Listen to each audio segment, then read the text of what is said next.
Guys, வார் நடக்குதுன்றாங்க, வேலை இல்லைன்றாங்க, சம்பளம் கொடுக்குதுன்றாங்க, லே ஆஃப்ன்றாங்க. ஆனால் நகை வேலை குறைஞ்சா மட்டும் நகை கடையில் அவ்வளோ கூட்டம் நிற்கிறாங்க. அப்போ நீ என்ன பண்ணுறன்னு நீங்கள் கேட்குறது எனக்கு தெரியுது.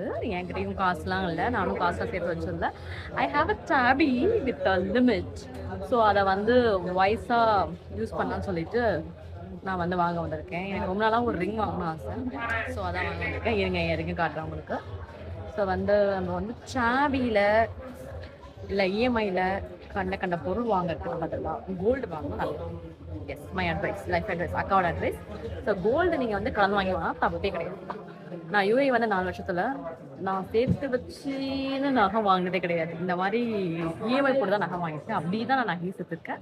ஸோ என்னோட ஓட்ட கேக்கு இதுதான் பெஸ்ட்டு. இருங்க ரிங் காட்டுறேன்.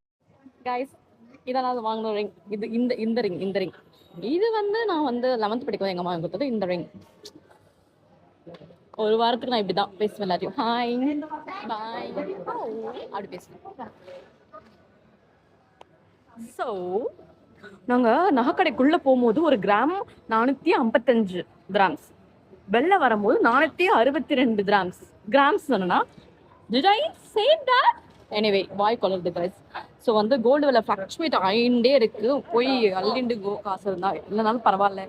இந்த மாதிரி நகைக்காக நம்ம வந்து இஎம்ஐ எடுக்கிறது பிரச்சனை இருக்கும் என்னை பொறுத்தவரை. Okay bye, good night.